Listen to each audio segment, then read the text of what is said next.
আল্লাহ বলেন, আল্লাহু লা ইলাহা ইল্লাহু আল হাইয়ুল কাইয়্যুম।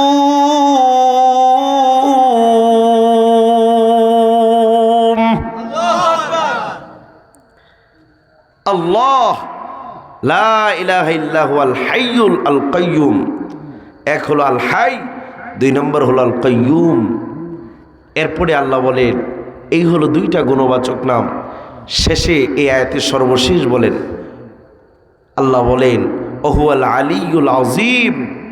এই আলিয়ুন আযীমুন, এই হলো চারটা আল্লাহর গুণবাচক নাম। এই সূরাতুল বাকারার আয়াতুল কুরসির মধ্যে আল্লাহ গুণবাচক নামগুলো বয়ান করেছেন। এই জন্য কোরআনের মধ্যে সবচেয়ে শ্রেষ্ঠ আয়াত বলে আল্লাহ তারা ঘোষণা দিয়েছেন, বলি না সুবহানাল্লাহ। 3 নাম্বার শ্রেষ্ঠ আয়াত হওয়ার কারণ হলো, মুফাসসিরিনে কেরাম বলেন, আল্লাহ তাআলা এখানে তার তাওহীদের পরিচয় দিয়েছেন। আল্লাহ একত্ববাদ, আল্লাহ অদ্বিতীয় নয়, আল্লাহ অমুখাপেক্ষী, এটার পরিচয় আল্লাহ এখানে দিয়েছেন, বলি না সুবহানাল্লাহ। 3 নাম্বার গেল। 4 নম্বরে মুফাসসিরিনে কেরাম বলেন, এই আয়াতটা শ্রেষ্ঠ হওয়ার কারণ হলো, এখানে আল্লাহ তাআলা কিছু ক্ষমতাধর, আল্লাহর যে ক্ষমতাবান, আল্লাহ যে সবচেয়ে পরাক্রমশালী, এরকম ক্ষমতাধরের 10টা সিফতি কথা আল্লাহ তাআলার নাম এখানে ঘোষণা করেছেন, বলি না সুবহানাল্লাহ। 5 নম্বর মুফাসসিরিনে কেরাম বলেন, আয়াতুল কুরসি শ্রেষ্ঠ হওয়ার কারণ হলো, এখানে আল্লাহ তাআলা কুরসি এই শব্দটাকে আয়াতের মধ্যে নিয়ে এসেছেন। এই জন্য এই শব্দের নামকরণে পুরা আয়াতের নাম এটা হয়ে গিয়েছে আয়াতুল কুরসি, কুরসির সূরা, বলি না সুবহানাল্লাহ। পৃথিবীতে আল্লাহ তাআলা 4টা জিনিস প্রথমে সৃষ্টি করেছেন। আওয়াজ দিয়ে বলেন কয়টা? 1 নম্বর হলো লৌহ, যেটা লৌহে মাহফুজ বলে বুঝি, কলম, তাকদীরের কলম যেটা লেখা হয়। 3 নম্বরে আরশ, এই 7 তবক আসমান জমিন আরশ আল্লাহ বানাইলেন। 4 নম্বরে কুরসি বানাইলেন, বলি না সুবহানাল্লাহ। কুরসিটা কেমন বড়, কুরসিটা কেমন দামি। তবরানি শরীফের 1 নম্বর খণ্ডের 11 নম্বর পৃষ্ঠায় ইমাম তবরানি বলেন, কুরসি কেমন জিনিস জানো? মাস-সামাওয়াতুস সাবউ, মাস-সামাওয়াতুস সাবউ। কুরসিটা হলো এমন ফিত্তুরুস, একটা তরবারির মাথায় যদি ছোট ছোট 1 টাকা 5 টাকার কয়েন রেখে দাও, ওই তরবারির মাথায় যেমন ছোট ছোট 1 2 3 4 5টা কয়েন দেখাতে ছোট দেখা যাবে, আমার আল্লাহ তাআলা ওনার কাছে ওই 5টা কয়েনের মতো পৃথিবীটা ছোট মনে হয়। একটা বড় তরবারির মধ্যে 5টা কয়েন যেমন ক্ষীণ ছোট দেখা যাবে, আল্লাহর কাছে এই পুরো কুরসির এই 7 তবক জমিন আসমান এর চাইতেও ছোট মনে হয়, বলি না সুবহানাল্লাহ। কেমন পৃথিবীতে আপনি আমি থাকি, বাংলাদেশের গবেষকরা গবেষণা করে বলে, এই বাংলাদেশটা 56,000 বর্গ মাইল। কত হাজার বর্গ মাইল? আরো জোরে বলেন, কত হাজার? অথচ ভূমণ্ডল বিজ্ঞানীরা গবেষণা করেছেন, এর বাংলাদেশের মুসলমান, তোমরা তো 56,000 বর্গ মাইলের মধ্যে বসবাস করো, অথচ এই পৃথিবীটা কত বড় জানো? 20 কোটি 10 লক্ষ বর্গ মাইল পৃথিবীর আয়তন। ভাইয়ারা আমার, সৌর বিজ্ঞানীরা গবেষণা করে বলেন, আমরা দেশের দিকে তাকাই, উপরে তাকাইলে দেখা যায় একটা সূর্যের আলো দেয়, সূর্যটা দেখতে একটু পয়সার কয়েনের মতো আকাশে দেখা যায়, মনে হয় কি হয় না? অথচ সৌরজগৎ বিজ্ঞানীরা জানায়, এরে মুসলমান, আল্লাহর সৃষ্টি কত বড় জানো? এই সূর্যটা এই দুনিয়া পৃথিবীর চাইতে 13 লক্ষ গুণ বড়। অথচ এই সূর্য পৃথিবী থেকে 13 লক্ষ গুণ বড়। বিজ্ঞানীরা আরো গবেষণা করেন, ওই সূর্যের চাইতেও আল্লাহর আরো একটা গ্রহ আছে। ওই গ্রহের নাম ইউআই-স্ফটি। এই ইউআই-স্ফটি গ্রহটা এই সূর্যের চাইতেও 500 কোটি গুণ বড়। শুধুই কি তাই? আল্লাহ জানায় দেয়, ও মুমিন, এই দুনিয়াতে চন্দ্র সূর্য দেখো, আরো কত গ্রহ নক্ষত্র আমি আল্লাহ বানাইলাম। আমি ধূমকেতু বানাইলাম, আমি নেপচুন বানাইলাম, আমি বৃহস্পতি বানাইলাম, আমি মঙ্গল গ্রহ বানাইলাম। কত কোটি কোটি গ্রহ আমি বানাইছি জানো? এই গ্রহগুলো একটা কাচের ভিতরে থাকে। ওই কাচটার নাম হলো গ্যালাক্সি। নাম কি? এই গ্যালাক্সির ভিতরে কত কোটি কোটি গ্রহ। বিজ্ঞানীরা গবেষণা করে বলেন, ওই গ্যালাক্সির ভিতরে 17,000 কোটি আল্লাহর গ্রহ আছে। এই গ্যালাক্সিগুলো যার মধ্যে থাকে, গবেষকরা গবেষণা করে বলেন ওইটার নাম মিল্কি গ্যালাক্সি। মিল্কি গ্যালাক্সি এমন একটা গ্রহ যার ভিতরে 1000 কোটি কোটি গ্যালাক্সি থাকে। আর এক একটা গ্যালাক্সির মধ্যে এক একটা গ্রহ কেমন? সূর্যটা যেমন এই দুনিয়া থেকে 13 লক্ষ গুণ বড়, ইউআই-স্ফটিটা যেমন সূর্যের চাইতেও 500 কোটি গুণ বড়। আবার এই গ্রহগুলো একটা গ্যালাক্সির মধ্যে থাকে, আর গ্যালাক্সিগুলো যার মধ্যে থাকে এর নাম হলো মিল্কি গ্যালাক্সি। বিজ্ঞানীরা গবেষণা করে বলেছেন, এই মিল্কি গ্যালাক্সি কত জানো? এই পৃথিবীতে প্রায় 40 থেকে 50,000 মিল্কি গ্যালাক্সি আছে। বলি না সুবহানাল্লাহ।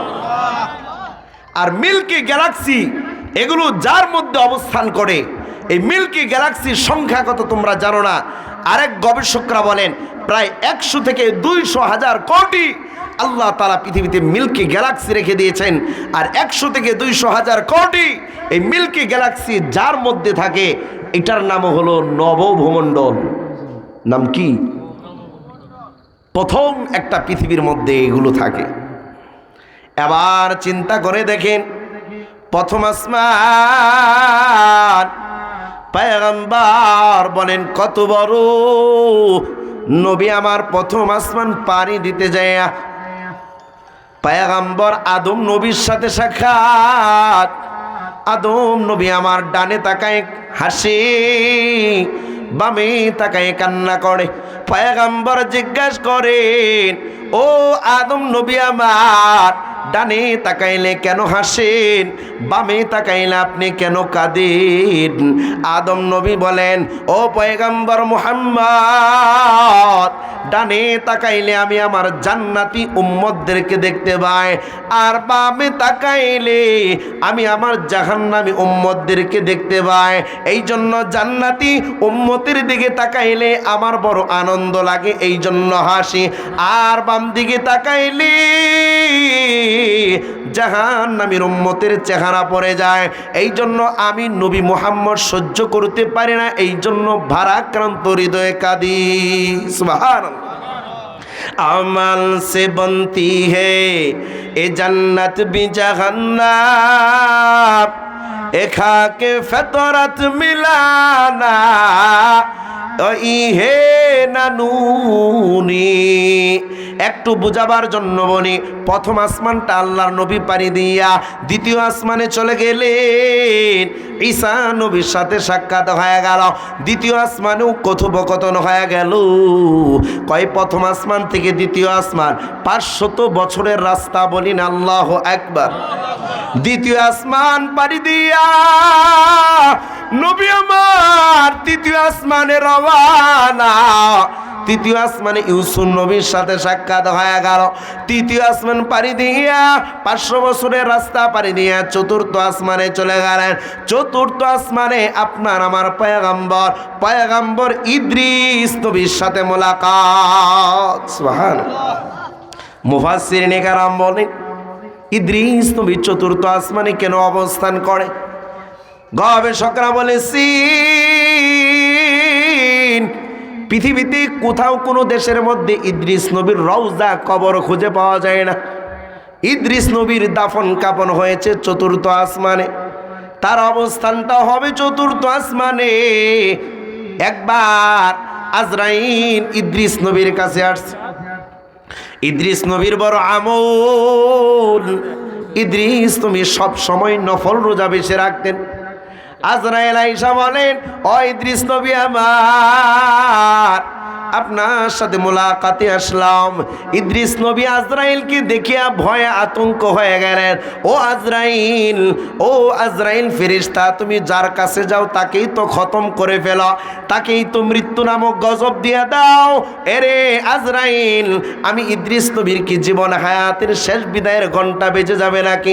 আজরাইল ডেকে বলেন, না না ও পয়গম্বর ইদ্রিস নবী আমার, আপনার বিদায়ের ঘন্টা বাজবে না। আপনার সাথে আমি আজরাইল বন্ধুত্ব কায়েম করতে চাই। সুবহানাল্লাহ। ইদ্রিস নবী সুযোগ পাইয়া বলে, ওরে আজরাইল, সারা জীবন তো শুনলাম তুমি মানুষকে মৃত্যুর যন্ত্রণায় কষ্ট দাও, সাকরাতুল মাউতের কষ্ট দাও।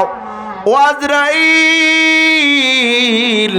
আমি ইদ্রিস নবী এইটাকে যদি আমাকে শিক্ষা না দাও, আমাকে যদি এটা বুঝবার সুযোগ না দাও যে সাকরাতুল মাউতের কষ্ট কেমন হয়, আমি ইদ্রিস নবী আজরাইল তোমার থেকে জানতে চাই। আজরাইল ডেকে বলে, যাকে আমি মৃত্যু দিই তাকে জনমোত্তরে মৃত্যু দিয়া দেই। পয়গম্বর ইদ্রিস নবী বলেন, এরে আজরাইল, তুমি আমাকে টেম্পোরারি মৃত্যু দাও, দেখি সাকরাতুল মাউতের কেমন কষ্ট হয়। আজরাইল বলে, আমার দ্বারা সম্ভব না। কোথায় যাবেন? বলে, হায়াত দেওয়ার ক্ষমতা আমার নাই। আল্লাহর বড় কাছের বন্ধু একজন জিব্রাইল, তার কাছে যান, তার সাথে আপনি একটু মোলাকাত করেন, দেখেন সে হায়াত বাড়াতে পারে কিনা। বলে, আজরাইল কোথায়? জিব্রাইল কই থাকে বলো? কই জিব্রাইল তো চতুর্থ আসমানে আছে। আজরাইল বলে, চলো যাই। জিব্রাইলের কাছে যাইয়া দেখি তার কি করা যায়। এবার চতুর্থ আসমানে যায়। ইদ্রিস নবী চতুর্থ আসমানে চলে গেলেন। সেখানে জিব্রাইলও থাকলেন, আজরাইলও থাকলেন। একটা পর্যায়ে এমন হলো, জিব্রাইল ডেকে বলে, আমি তোমাকে হায়াত দিতে পারবো না। এই যে তোমার পাশে আজরাইল, দেখো তাকে জিজ্ঞাসা করো কিছু করা যায় কিনা। আজরাইল ডেকে বলে, ওরে পয়গম্বর ইদ্রিস, তুমি তোমার বিদায়ের ঘন্টা শেষ। এই চতুর্থ আসমানেই তোমার হায়াতের সীমা শেষ, এখানেই তোমার জান কবজ করা হবে। সুবহানাল্লাহ। আজরাইল তখন চতুর্থ আসমানে ইদ্রিস নবীর জান কবজ করে ফেললেন। সেখানেই উনার রওজা কবর হয়েছে আল্লাহর কুদরতি ভাবে, ওইখানেই উনি অবস্থান করতেছেন। বলি না সুবহানাল্লাহ। হায়াত দেওয়ার মালিক কে? চিল্লায় বলেন, হায়াত দেওয়ার মালিক কে? এই জন্য তুমি কোথায় পালাবা? মরণ থেকে পালাও, বাঁচবে আর কোনো সুযোগ নাই। কথা বলেন ঠিক কিনা? মরণ থেকে যতই পালাও, মরণ তোমায় নিবে গিরি। যদিও সুদূর আকাশ মানে লাগাও সেটাই লাগিয়ে সিঁড়ি। এই মহারোগের ঔষধ নাই, নাই সে ঔষধ জগতে। খুঁজিয়া কাতর হইলে কি হবে, পারিবে না তারে ফেরাতে। পয়গম্বর বলেন আমি চতুর্থ আসমান পাড়ি দিয়া পঞ্চম আসমানে গেলাম, সেখানে হযরতে মুসা আলাইহিস হারুন নবীর সাথে সাক্ষাৎ হয়ে গেল। ষষ্ঠ আসমানে গেলাম, সেখানে পয়গম্বর মুসা নবীর সাথে সাক্ষাৎ হয়ে গেল। আরো 500 বছর পাড়ি দিয়া আমি সপ্তম আসমানে গেলাম। 7 আসমানে যাইয়া দেখি আমাদের জাতির পিতা পয়গম্বর ইব্রাহিম নবী বসা। সুবহানাল্লাহ। নবী আমার তাকাইয়া দেখে ইব্রাহিম নবী একটা গাছের নিচে বসিয়া সন্তানদেরকে কায়দা পড়ায়, কোরআন পড়াইতেছে। নবী আমার জিজ্ঞাসা করি, ও পয়গম্বর আপনি সাতবক আসমানের নিচে আরশের নিচে বসিয়া কাদেরকে আপনি কায়দা কোরআন পড়াইতেছেন? ইব্রাহিম নবী বলেন, এরে নবী মুহাম্মদ তুমি তো জানো না আমি কাদেরকে কায়দা কোরআন পড়াই, কাদেরকে দ্বীনের তালিম দে। এরা হলো ওই সমস্ত দুনিয়ার সন্তান, ওই মা বাবার সন্তান, যেই মা বাবা নিয়ত করেছিল সন্তানটাকে হাফেজ বানাবে, যেই মা নিয়ত করেছিল সন্তানটাকে আলেম বানাবে, যেই মা বাবা নিয়ত করেছিল সন্তানটাকে হাফেজ আলেম বানাবে, কিন্তু কপাল বড় খারাপ, ওই মা বাবার শত চেষ্টার পরেও সন্তানকে নেককার বানাতে পারে না, সন্তানকে দিনদার বানাতে পারে না, সন্তানকে হাফেজ বানাইতে পারে নাই, সন্তানকে আলেম বানাইতে পারে নাই। ওই মা বাবার সন্তানগুলোকে আমি ইব্রাহিম নবী কোরআন পড়াইয়া পড়াইয়া আলেম হাফেজ বানাইয়া জান্নাতে নিব। আমার ভাইয়েরা নোয়াখালীর খবর নেন, ওই বাবা আকরামের কত বড় আশা, সন্তানকে নোয়াখালীর শহরে মাদ্রাসায় দিল। 12 বছর বয়সে সন্তান কোরআনের 16টা পারা মুখস্থ করলো। আজকে সন্তান কোরআনের বাগানে বসিয়া ফজরের আগে তাহাজ্জুদের টাইমে উস্তাদের সাথে ছাত্র ভাইদের সাথে অজু করিয়া, অজু দিয়া, অজুটা পানি দেয়া ঠান্ডা পানি অজুটা বানায় রাত গভীরে যখন আল্লাহর কুদরতি পায়ে সাজদায় লুটিয়া যায়। আপনারা সোশ্যাল মিডিয়াতে দেখেছেন ওই নোয়াখালী বাবা বড় ভাগ্যবান, আকরাম হোসেন বাবা ওই সন্তানকে, যেই বাবা সন্তানকে মাদ্রাসায় দিল হাফেজ হওয়ার জন্য, কিন্তু 12 বছর বয়সে সন্তান কোরআনের 16 পারা মুখস্থ করিয়া তাহাজ্জুদের টাইমে আল্লাহর ডাকে সাড়া দিয়ে চলে গিয়েছে। বলি না সুবহানাল্লাহ। ওই যে আকরাম, ওই আব্বাজানের মনের আশাটা পয়গম্বর বলেন সাতবক আসমানে সপ্তম আসমানে আরশের নিচে বসিয়া আমার পয়গম্বর ইব্রাহিম নবী ওই সন্তানকে বাকি 14 পারা শিখাইয়া সন্তান এবং তার বাবা সহ জান্নাতে নিয়ে যাবে। সুবহানাল্লাহ। আমরা নেক কাজের নিয়ত করতে পারি তো ইনশাল্লাহ? পারি তো ইনশাল্লাহ? আল্লাহ কবুল করে বলেন আমিন। এক আসমান থেকে দ্বিতীয় আসমান 500 বছরের রাস্তা। এবার বুঝে থাকলে বলুন, এগুলো বানানেওয়ালা কে? সৃষ্টি করনেওয়ালা কে? শামস কামার সুরখে জমি আঞ্জুম আখতার দুস্তজিবল ওয়াদিয়া আসহারা সমন্দর মোর মুলক দামতর তৈর কবুতার শাম সহর জুলমত জু আহমর আসফার গুলজারে গুলো বুরগে সাজার কিসনে বানায়া तालिब मायूसी का হয় সব জিসনে বানায়া কতই না সুন্দর এই বিশ্ব ধরা বানিয়েছেন প্রভু কুদরত দ্বারা কেহই তুতা পারিবে না চোখ যে জুড়িয়ে যায় খুদ প্রভুই তো করেছেন স্বামী যেন ইবাদত করি তার ইবাদত করব কার ওই চন্দ্র দেখো রাত্রির বেলা আরো দেখো সূরজ প্রভাত বেলা ওই চন্দ্র দেখো রাত্রির বেলা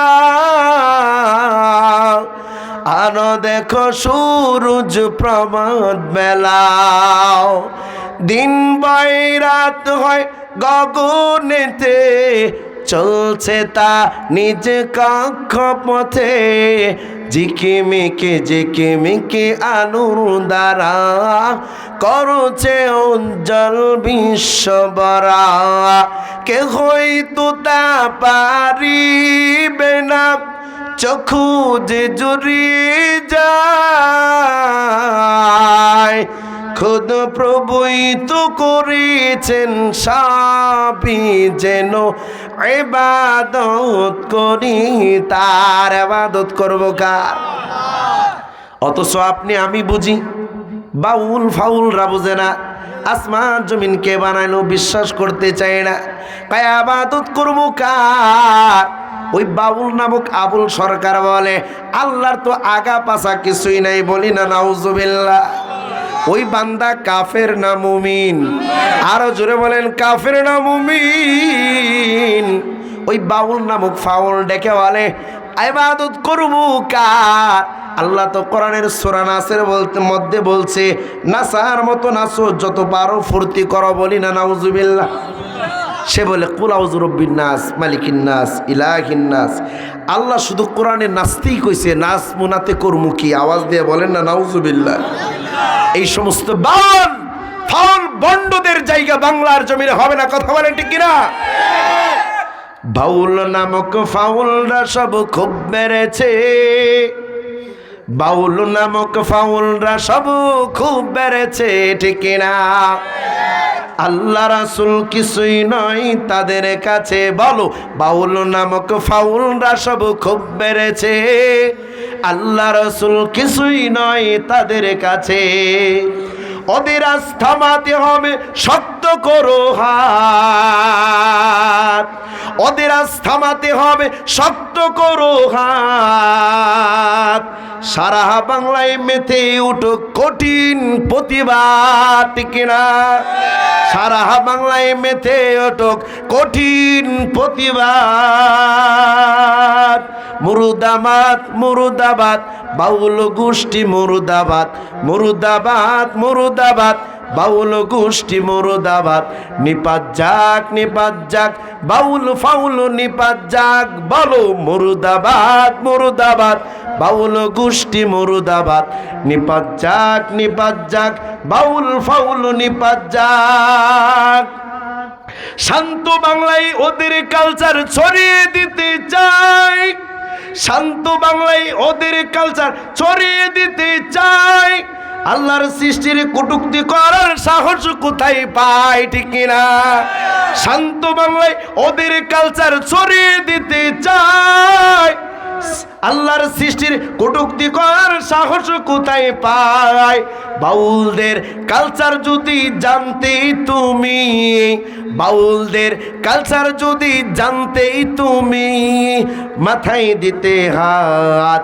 মুর্দাবাদ মুর্দাবাদ বাউল গোষ্ঠী মুর্দাবাদ মুর্দাবাদ মুর্দাবাদ বাউল গোষ্ঠী মুর্দাবাদ নিপাত যাক বাউল ফাউল নিপাত যাক চিল্লা বলো ঠিক কিনা বাউল আবুল করলো আবার আল্লাহর শানে কটুকতি তাদের সাথে নামদারি মুসলিম করছে দেখো ভক্তি আছে না নাই এই বাউল আল্লাহর শানে কটুক্তি করেছে শানে তাওহীদ যেটাকে বলা হয়, যে নাকি আল্লাহকেই মানে না, বলি না নাউজুবিল্লাহ।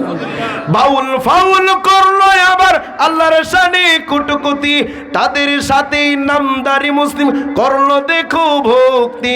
বাউলদের সাথে তাল মিলাবে সে হবে যে মুরতাদ, ঠিক না? বাউলদের সাথে যে তাল মিলাবে সে হবে যে মুরতাদ। নিপাত যাক নিপাত যাক বাউল ফাউল নিপাত যাক, মুর্দাবাদ মুর্দাবাদ বাউল গোষ্ঠী মুর্দাবাদ। নিপাত যাক নিপাত যাক বাউল ফাউল নিপাত যাক, মুর্দাবাদ মুর্দাবাদ বাউল গোষ্ঠী মুর্দাবাদ। আল্লাহ নাকি দুই মুখী কয় বাউল আবুল সরকার, এই জালেমকে জনসমুখে ফাঁসি দেওয়া দরকার। আল্লাহ নাকি দুই মুখী কয় বাউল আবুল সরকার, এই জালেমকে জনসমুখে ফাঁসি দেওয়া দরকার। আল্লাহর প্রেমে জাগো মুসলিম, আল্লাহর প্রেমে জাগো মুসলিম, নয়তো হবে বরবাদ। মুর্দাবাদ মুর্দাবাদ বাউল গোষ্ঠী মুর্দাবাদ। জিন নিপাত যাক নিপাত যাক বাউল ফাউল নিপাত যাক, মুর্দাবাদ মুর্দাবাদ বাউল গোষ্ঠী মুর্দাবাদ। নিপাত যাক নিপাত যাক বাউল ফাউল নিপাত যাক। বলেন না আমিন। আফগানিস্তানের দিকে তাকিয়ে দেখেন, যে নাকি মিথ্যা খুন করেছে কাউকে, একজন খুনিকে কেসাস নিয়েছে, সারা আফগানিস্তান সারা দেশে তুলপাড় তৈরি হয়েছে। এভাবে যদি খুনিকে হত্যা করা হয়, কতলের বোতলে কতল করা হয়, আর ক্ষুধাদ্রোহী নবীর শানে যে ব্যঙ্গচিত্র করবে, ব্যঙ্গাত্মক করবে, ওদেরকে যদি ফাঁসির কাস্টে ঝুলানো হয়, জনসম্মুখে যদি ফাঁসির কাস্টে ঝুলানো হয়, বাংলাদেশে এরকম নাস্তিক মুর্দাকার পয়দা হবে না। কথা বলেন ঠিক কিনা? আর কোনো নাস্তিক মুরতাদ পয়দা হবে না। আজকে আমরা তাকায় দেখলাম মানবাধিকার, তারা বলে আফগানিস্তানে খুনিকে হত্যা কইরা তারা মানবাধিকার লঙ্ঘন করছে। মানবতা কি করেছে? লঙ্ঘন। আমি বলতে চাই, তোমরা যে মানবাধিকার লঙ্ঘন করেছে, আজকে বলো কই ফিলিস্তিনের কত হাজারো মায়ের বুকের কান্না দেখো, কত মায়ের বুক খালি হয়েছে, কত বাবার বুক খালি হয়েছে, তখন তোমাদের মানবাধিকার কই গেল? কথা বলেন ঠিক কিনা? আজকে সৌদি আরবে তাকে দেখো, অপহরণের শাস্তি 20 জনকে শিরোচ্ছেদ করা হয়েছে, কই সেখানে তো মানবাধিকার লঙ্ঘন হয় নাই। তারা কোরআনের আইন বাস্তবায়ন করেছে। আজও যদি বাংলার জমিনে কোরআনের আইন বাস্তবায়ন হয়, বাংলার জমিনে কোনো নাস্তিকের ঠাঁই থাকবে না। কথা বলেন ঠিক কিনা? ভাইয়ারা আমার, বলতেছিলাম দুনিয়াটা কত বড়। আল্লাহ 4টা জিনিস পৃথিবীতে বানাইলেন। 1 নাম্বার হলো লৌহ, 2 নাম্বার হলো কলম। আল্লাহ বলেন 3 নাম্বারে আরশ, 4 নাম্বারে আমি কুরসি বানাইলাম। কই কুরসিটা কত বড় তোমরা জানো নি? নবী আমার মেরাজের রাত্রে 7 তবক আসমান পাড়ি দিলেন। এরপরে সিদরাতুল মুনতাহা, জিব্রাইলের দরজা বন্ধ, নবী আমার একা একা সিদরাতুল মুনতাহার পর নবী বলেন অন্ধকার অন্ধকার রাজ্য পাড়ি দিয়ে আমি একটা বাইতুল মামুর পাইলাম। এই বাইতুল মামুরটা কোথায় জানো?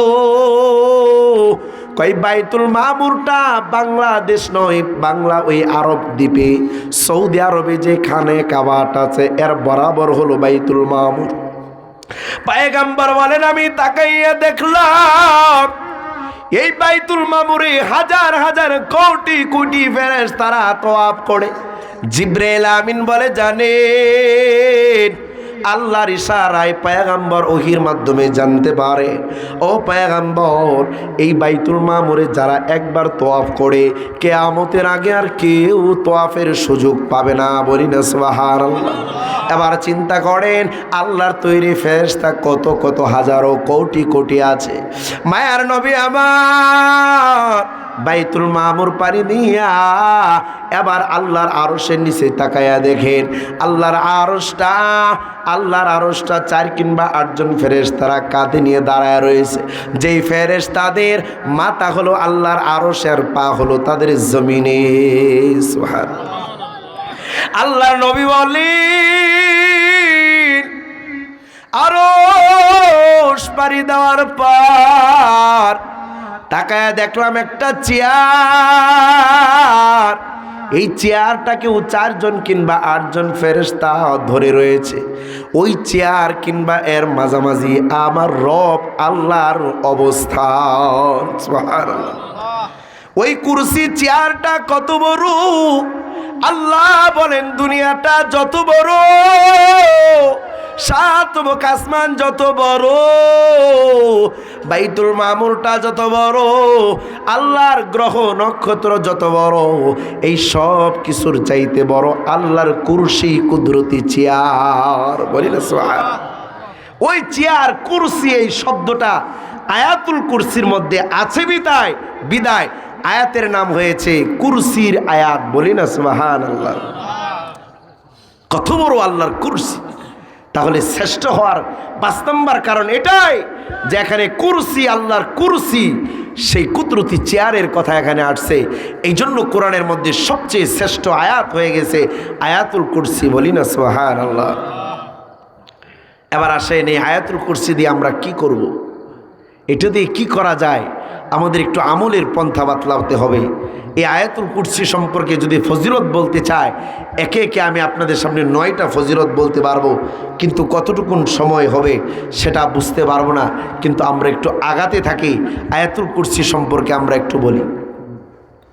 বুলুগুল মারাম নামক কিতাব পয়গম্বর জানায় দেয় 97 নম্বর হাদিসে মায়ার নবী আমার বলে, মান করা আয়াতুল কুরসি দুবুরা কুল্লি সালাতিন মাকতুবা, কেউ যদি আয়াতুল কুরসিটা প্রত্যেক ফরজ নামাজের পর একবার করিয়া পড়িয়া নেয়, ওই আয়াতুল কুরসি তেলাওয়াত করনেওয়ালা যদি মারা যায়, লাম ইয়ামনাহুম মিন দুখুলিল জান্নাতি, ওই বান্দাকে জাহান্নামে যেতে দিবে না, ওই বান্দা জাহান্নামে যাবে না। ইল্লাল মাউত, আয়াতুল কুরসি তেলাওয়াত করনেওয়ালা মরতে দেরি হবে। ইল্লাল মাউত মিন দুখুলিল জান্নাহ, আল্লাহর জান্নাতে যাইতে দেরি হবে না। মরতে দেরি হবে, আল্লাহর জান্নাত যাইতে দেরি হবে না, যে নাকি প্রত্যেক ফরজ নামাজের পর আয়াতুল কুরসিটা তেলাওয়াত করে। বলি না সুবহানাল্লাহ। ভাইরা আমার বলতে পারেন হুজুর, জীবনে তো আয়াতুল কুরসির নামটা প্রথম শুনলাম, জীবনে তো নিজের হাতে কোরআন ধরে না, জীবনে কোনোদিন জবান দিয়ে কোরআন পড়তে পারি না, আমি কিভাবে আমলটা করতে পারি? আপনাদেরকে একটু সহজ ভাষায় বলে যায়। আজকে ইমাম সাহেবকে ফজরের সময় ধরবেন আর আদবের সাথে বলবেন, ও ইমাম সাহেব মহোদয়, জানি আপনার কষ্ট হবে, তবে আপনি ওই যে ফজরের পরে যেভাবে আমাদেরকে সুবহানাল্লাহর তাসবিহ শেখান, যেভাবে আমাদেরকে আলহামদুলিল্লাহর তাসবিহ শেখান, যেভাবে আমাদেরকে আল্লাহু আকবারের তাসবিহ শেখান, যেভাবে আমাদেরকে সূরাতুল হাসরের শেষ 3 আয়াতটা পড়ে পড়ে শেখান, ওইভাবে সূরা হাসরের শেষ 3 আয়াতের মতো আমাদেরকে আয়াতুল কুরসিটা প্রতিদিন আপনি পড়বেন। আমরা মুসল্লিরা আপনার সাথে পড়ব। এ ভাই, এটা দ্বারা ফায়দা আপনার কি হবে? বলে আপনি জীবনে আলহামদু সূরা কোনোদিন আমপারা ধরে দেখেন নাই, কোরআনে কোনোদিন শব্দে শব্দে বানান করে করে আলহামদু সূরা শিখেন নাই, কোনোদিন আপনি কুল হুয়াল্লাহর সূরা আরবিতে বানান করে শিখেন নাই, ইন্না আতাইনার সূরা শিখেন নাই। এখন যদি আপনাকে ধরা হয়, কোনো মতো আপনি আলহামদু সূরাটা বলে ফেলবেন, আয়াতুল কুরসিটা আপনি বলতে পারেন না কেন? আপনি কুল হুয়াল্লাহর সূরাটা পারেন, আয়াতুল কুরসি কেন পারেন না? আপনি ইন্না তাইনা বলতে পারেন, আয়াতুল কুরসি কেন পারেন না? কয় ইন্না তয়না কুল হুয়াল্লাহুল হামদুস সূরা ছোটবেলা থেকে শুনতেছি, মায়ের কাছে শুনলাম, বাবার কাছে শুনলাম, নুরানি মক্তব পড়নেওয়ালা সন্তানের কাছে শুনলাম, ইমাম সাহেবের বরকতি জবান থেকে শুনলাম। এই যে শুনতে শুনতে কানে যতবার আওয়াজ বাড়ি খেয়েছে ততবার আমার কানে মেমোরিতে এটা ফিট হয়ে গিয়েছে। শুনতে শুনতে আমি ঠুটস্থ করে ফেলেছি, ঠিক কিনা? অতএব কারণে মুমিন, এত দামি একটা শ্রেষ্ঠ আয়াত তোমরা সূরাতুল হাসরের শেষ 3 আয়াত ইমামের জবান থেকে যেমনি শুনো, আজকে ইমাম সাহেবকে অনুরোধ করে যায়, আজকে ফজর থেকে আমলটাও একটু কষ্ট হলেও চালু করে দেন। 1 দিন 2 দিন 3 দিন, 1 মাস 2 মাস 3 মাস, 1 বছর 2 বছর, এইভাবে 5 বছর, কিংবা যদি সারা জীবনের আমল আপনি শুরু করে দেন, প্রত্যেক ফজরের পর কিংবা যে কোনো ফরজের পর ইমাম সাহেব পড়বে আল্লাহু, মুসল্লিরাও পড়বে আল্লাহু, ইমাম সাহেব পড়বে লা ইলাহা ইল্লাল্লাহ, মুসল্লিরাও পড়বে লা ইলাহা ইল্লাহু, ইমাম সাহেব পড়বেন আল হাইয়ুল কাইয়ুম, মুসল্লিরাও পড়বে আল হাইয়ুল কাইয়ুম। এভাবে আয়াতের শেষ পর্যন্ত 1 দিন 2 দিন, বছরকে বছর যদি আপনি তেলাওয়াত করতে পারেন, বলেন দেখি আলহামদুলিল্লাহ সূরার মতো আয়াতুল কুরসি মুখস্থ হওয়ার গ্যারান্টি আছে না নাই? যে আয়াতুল কুরসি মরলে জান্নাতে নিয়ে যাবে। ও মুমিন, তোমার কি বিশ্বাস হয় না? ওই যে সন্তান মনে বড় মান্যতের নিয়ত করিয়া, বড় আশা করিয়া যেই সন্তানটাকে মাদ্রাসায় পাঠাইলা, সন্তান 2 দিন গেল, 1 মাসের মাথায় তোমাকে তোমার কানে কানে সন্তানের জবান থেকে শুনতে পাও, আউযু বিল্লাহি মিনাশ শাইতানির রাজিম। তোমার সন্তানের জবান থেকে শুনো বিসমিল্লাহির রহমানির রহিম। তোমার জবান সন্তানের জবান থেকে শুনো লা ইলাহা ইল্লাল্লাহর আওয়াজ। বুঝে থাকলে বলো, তোমার সন্তানকে কোনোদিন কি কোরআন থেকে শিক্ষা দেওয়া হয়েছে? তোমার সন্তানকে হাতে কলমে কোরআন থেকে শিখেছে? না না, তোমার সন্তান আলিফ বাতা কোরআনকেই চেনে না। 10 দিনের মাথায় সন্তান কালেমা কেমনে শিখলো? 10 দিনের মাথায় সন্তান আউযু বিল্লাহ বিসমিল্লাহ কেমনে শিখলো? কয় সন্তান ওই নুরানি খানায় যাইয়া উস্তাদের জবান থেকে শুনেছে। ও মক্তবের সন্তান, আব্বা জানেরা বলো লা ইলাহা ইল্লাল্লাহ। নুরানি মক্তবের সন্তান উস্তাদের সাথে বলেছে লা ইলাহা ইল্লাল্লাহ। ওই শুনতে শুনতে আপনার সন্তান 10 দিনের মাথায় আপনাকে কালেমা শরীফ শোনায়, ঠিক কিনা? ওই মক্তবের খবর আছে না নাই? কথা বলেন, মক্তবের খবর আছে না নাই? আমাদের এই মসজিদের সেক্রেটারি সাহেব নিজ উদ্যোগে 2-1 জন মিলে একটা মক্তব তৈরি করেছেন, বলি না সুবহানাল্লাহ। আল্লাহ কবুল করে, বলেন আমিন।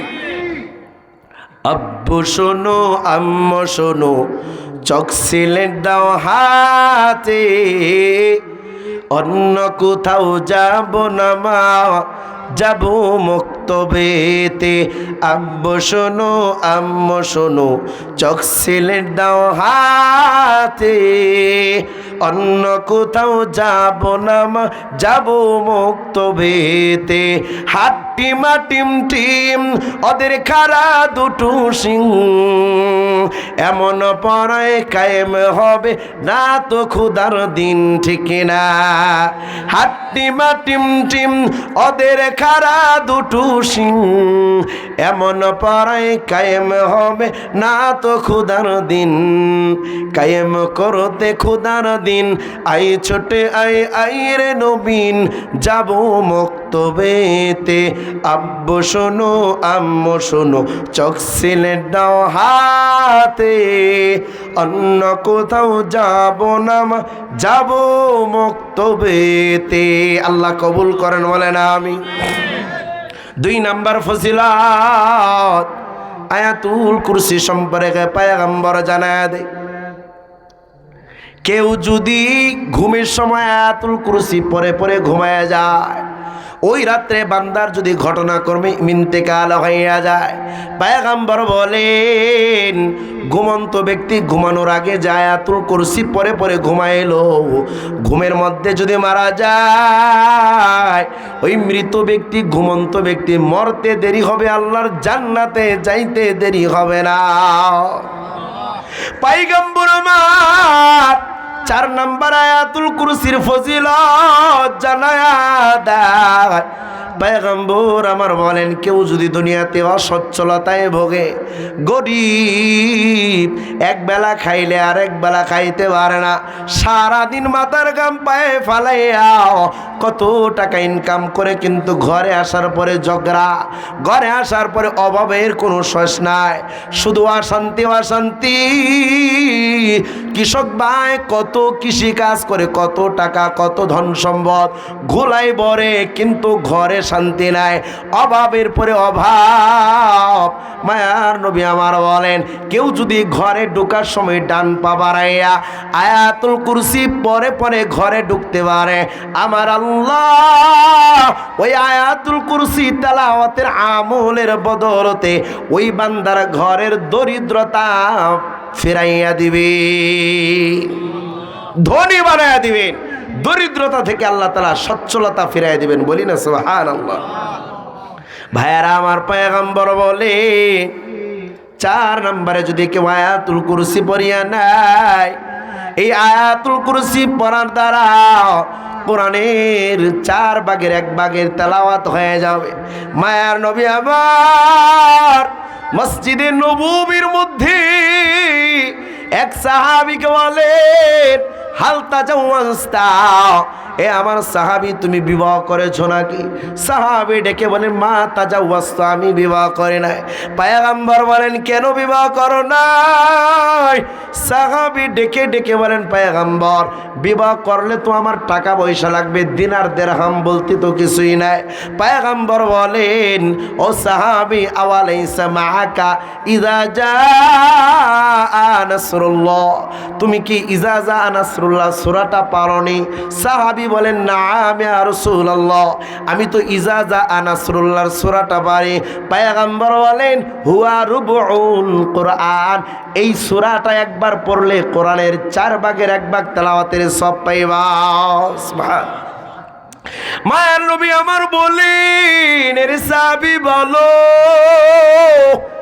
আওয়ালাইসা মাআকা কুল হুয়াল্লাহু আহাদ, তুমি কি কুল হুয়াল্লাহর সূরাটা পারোনি? পয়গম্বরের সাহাবী বলেন নবী হে আমি তো পারি। পয়গম্বর বলেন হুয়া রুবুল কুরআন, এটাও কোরআনের 4 ভাগের 1 ভাগের সওয়াব পেয়ে যাইবা। বুখারী শরীফের হাদিসে আছে হুয়া সুলুসুল কুরআন, কেউ যদি ইখলাস সূরা কুল হুয়াল্লাহটা একবার পড়ে কোরআনের 3 ভাগের 1 ভাগ তেলাওয়াতের সওয়াব পেয়ে যাবে। নবী আমার বলেন ও সাহাবী বলো আওয়ালাইসা মাকা আয়াতুল কুরসি, তুমি কি আয়াতুল কুরসি পারো নাকি? পয়গম্বরের সাহাবী বলেন বালা ইয়া রাসূলুল্লাহ, ও পয়গম্বর আমি তো আয়াতুল কুরসিটা পারি। পয়গম্বর বলেন হুয়া রুবুল কুরআন, এই আয়াতুল কুরসি যদি একবার পড়ো 30 পারার 4 ভাগের 1 ভাগ তেলাওয়াত করলে যেই সওয়াব, আল্লাহ তোমাকে আয়াতুল কুরসির তেলাওয়াতের বদলতে তত সওয়াব দিয়ে দেবে। এ গরিব সাহাবী শুনো, তোমার কাছে টাকা নাই, যাও যাও কোন নারীটা দম্পতিটা তোমার পছন্দ হয় বিবাহ করিয়া নাও। তোমার কাছে দিনার নাই, দিনহাম নাই বুঝলাম, তোমার কাছে স্বর্ণ রূপা গ্রহ অলংকার কিছুই নাই বুঝলাম, তবে বিবাহের পর এই আয়াতুল কুরসিটা তুমি যদি তোমার বিবিকে শিখাইয়া দাও, এই আয়াতুল কুরসিটাই তোমার স্ত্রীর মোহর হিসাবে ধার্য হবে। সুবহানাল্লাহ। আয়াতুল কুরসিটা যদি শেখাও তোমার স্ত্রীর মোহর দেওয়া লাগবে না, এটাই আল্লাহ তোমাকে মোহর হিসাবে কবুল করে নেবেন। বলি না সুবহানাল্লাহ। ভাইয়ারা আমার 6 নম্বরে পয়গম্বর বলেন আয়াতুল কুরসির ফজিলত বুখারী শরীফের 3212 নম্বর হাদিসের মধ্যে আসছে। সাহাবী আবু হুরায়রা বলেন ওয়াক্কালানি রাসূলুল্লাহ ফি হিফজি যাকাতি মিন রমাদান, নবী আমার একবার যাকাতের মাল সংরক্ষণের দায়িত্ব আমি আবু হুরায়রাকে দিলেন। আমি আবু হুরায়রা ওই যাকাতের মাল সংরক্ষণের দায়িত্ব নিলাম। গভীর রাত্রে তাকায়া দেখি কে যেন যাকাতের মালের মধ্যে হাত দিয়া দিল। আমি আবু হুরায়রা ওই ব্যক্তিটাকে ধরলাম আর বললাম, কে তুমি? চুরি করতে আসলা? লা আরফাআন্নাকা ইলা রাসূলিল্লাহ, আমি তোমাকে নবীজির দরবারে নিয়ে যাব, কারণ তুমি চুরি করতে এসেছো। চুরের বিচার আপনার আমার নবী করবেন, চলো চলো নবীর দরবারে যায়। ওই ব্যক্তি ডেকে বলি, ইন্নালি আয়াল ওয়ালি হাজাতুন শাদীদা। ও সাহাবী আবু হুরায়রা, তুমি তো জানো না, ইন্নালি আয়াল, আমার পরিবারের সদস্য অনেক, ওয়ালি হাজাতুন শাদীদা, আমার অনেক প্রয়োজন। আমার স্ত্রী একবেলা খাইলে দ্বিতীয়বার খাইতে পারে না, আমার সন্তানগুলো একবেলা খাইলে আর একবেলা খাইতে পারে না, সন্তানগুলোর ভরণ পোষণ আমি দিতে পারি না। ও আবু হুরায়রা, এই পরিবারের দুঃখ দুর্দশা অবস্থার কারণে আমি আর উপায় উপান্তর না পাইয়া ওই মুসলমানের যাকাতের মালে চুরি করতে আসলাম। সুবহানাল্লাহ।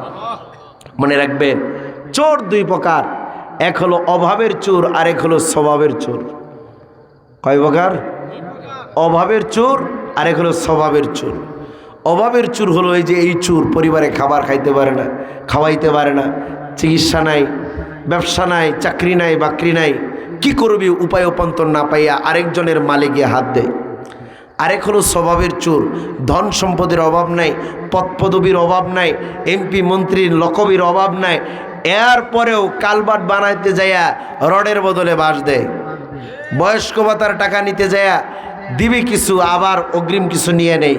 চালের চাল দিতে যাইয়া দিবে কিছু, 2-4 বস্তা আবার লকারে ঢুকায় দেয়। আছে না নাই? এটা হলো স্বভাবের চোর, আর এটা হলো অভাবের চোর। অভাবের চোর ডেকে বলে, রে সাহাবী আবু হুরায়রা,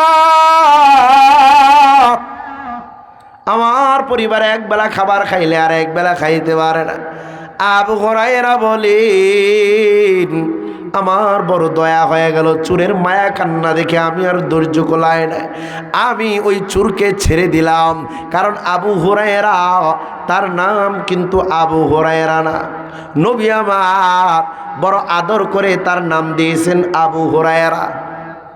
আবু হুরায়রা মানে হুরায়রার বাবা, বিড়ালের বাবা। কিসের বাবা?